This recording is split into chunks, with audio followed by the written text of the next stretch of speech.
यानी कि इतिहास को लिखने के लिए तथ्य यानी सबूत या फैक्ट्स की बहुत आवश्यकता होती है। इसके बिना इतिहास नहीं लिखा जा सकता है, केवल कहानी किस्सा आदि होगा। तो और क्रमबद्ध का मतलब है इसे क्रम से अध्ययन किया जाता है। प्राचीन इतिहास, मध्यकालीन इतिहास, फिर आधुनिक इतिहास।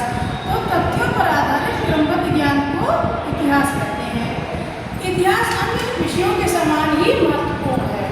इसका अध्ययन हमें अतीत काल की घटनाओं का ज्ञान कराता है और वर्तमान के लिए हमें मार्गदर्शन करता है।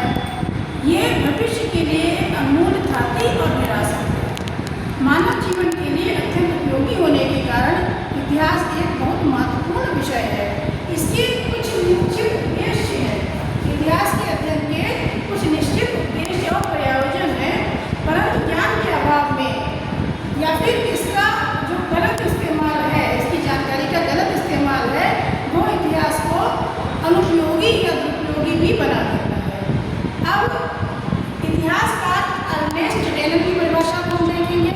इतिहासकार अर्नेस्ट रेनन ने कहा है कि अपने इतिहास को भूलने वाले व्यक्ति अथवा राष्ट्र का कोई भविष्य नहीं होता, क्योंकि अतीत का पूर्णत्व ही वर्तमान है, चाहे वह व्यक्ति हो अथवा राष्ट्र। अब हम देखेंगे कि इतिहास के उपयोग अथवा लाभ। मानव जीवन में इतिहास की उपयोगिता महत्वपूर्ण है, क्योंकि इसे मानवीय समाज के विकास की कहानी माना जाता है। इतिहास एक दर्पण है जो कि मानवीय प्रयास को प्रतिबिंबित करता है। अब हम निम्नलिखित महत्वपूर्ण बिंदुओं के आधार पर इतिहास के उपयोगों को देखेंगे। इसमें होगा नंबर 1, इतिहास शिक्षाप्रद है। इतिहास हमें शिक्षा प्रदान करता है। दूसरा, मानवीय समाज का ज्ञान है इतिहास। तीसरा, इतिहास की व्यावसायिक उपयोगिता है। जैसे कि हम जानते हैं कि सिंधु घाटी सभ्यता से ही हमारे भारतवर्ष का व्यापार है विदेशों से होता रहा है। तो तब की बिजनेस पॉलिसीज को आज हम अपना कर अपने इकोनॉमिक पावर है उसको और ज़्यादा इन्हेंस कर सकते हैं। वैदेशिक सेवा में इतिहास की उपयोगिता है। इसके अलावा इतिहास की शैक्षिक उपयोगिता तो है ही, जो कि असंदिग्ध है। पुरातात्विक इतिहास जो है वही उसी ने हमें आज प्रूव किया है कि इतिहास जो भारत जो है वो विश्व गुरु है। इससे पहले कहा जाता था कि सबसे पहली जो सभ्यताएं हैं वो यूरोप में विकसित हुई हैं, लेकिन पुरातात्विक साक्ष्यों के आधार पर हम ये कह सकते हैं कि इतिहास विश्व गुरु है, अर्थात सबसे पहले सभ्यता और संस्कृति का जन्म हमारे भारत में ही हुआ है। तो ये तो थी इतिहास की उपयोगिताएं। इतिहास की उपयोगिताओं से के द्वारा ही हम बड़े से बड़े युद्ध को रोक सकते हैं, बड़े से बड़ी जानकारी को प्राप्त कर सकते हैं, और हम ये जान सकते हैं कि असल में इतिहास में हमारे अतीत में क्या हुआ था और उसका हम आज के समय में उपयोग कर सकते हैं और भविष्य को संभाल सकते हैं। अब हम देखेंगे इतिहास के दुरुपयोग। कोई भी वस्तु अपने आप में उपयोगी अथवा अनुपयोगी नहीं होती। पहली बात तो ये है कि हम किसी चीज़ को ये नहीं कह सकते हैं कि ये चीज़ अनुपयोगी है या दुरुपयोगी है। ये डिपेंड करता है इस्तेमाल करने वाले व्यक्ति पर कि वो उस चीज़ को किस तरह से इस्तेमाल कर रहा है।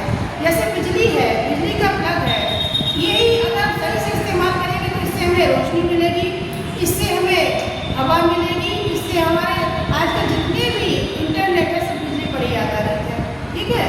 लेकिन अगर हमने अनजाने में या जानबूझकर इसके तारों को छू दिया या इसका कोई दुरुपयोग किया तो हमारी जान भी जा सकती है। इसके मतलब ये थोड़ी ना कि लाइट जो है वो अनुपयोगी है, ठीक है। हमें यूज करने का तरीका नहीं मालूम है या हमने जानबूझ के उसका दुरुपयोग किया है, इसलिए वो दुरुपयोगी हो गई है। तो यही चीज़ इतिहास के संदर्भ में हम कह सकते हैं कि जो हमारी अतीत की घटनाएं हैं, अतीत की जानकारियां हैं, उन्हें हम इस तरह से प्रस्तुत करते हैं वर्तमान के संदर्भ में कि वो बहुत ज़्यादा दुरुपयोगी हो जाती है। जैसे आपको मालूम है कि सबसे पहला सतीप्रथा का प्रमाण था गुप्त काल में। उसमें एक सैनिक की मृत्यु हुई थी और उसकी पत्नी ने विरह के शोक में आत्मदाह कर लिया था। या फिर हम देखते हैं, हम अपने धार्मिक ग्रंथों से देखते हैं कि शिव जी के एक विरह में सती ने उनके अपमान को न सहने के कारण प्राण त्याग दिए थे। अब हमने इसका दुरुपयोग कैसे किया कि हमने एक सती प्रथा का ही जन्म दे दिया। कई हजारों वर्षों तक स्त्रियां बिना किसी अपराध के जिंदा जलाई जाती रहीं।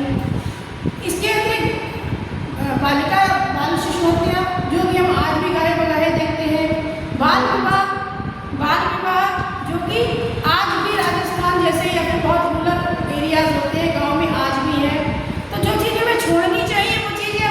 बनाए हुए हैं।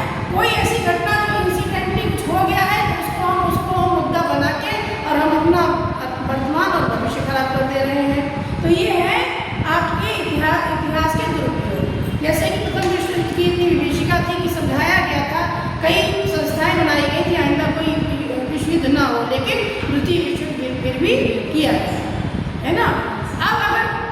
अगर अब हम सीख नहीं लेंगे उसे, तो तृतीय हुआ तो दुनिया में कोई तिनका भी नहीं बचेगा। तो ये आज का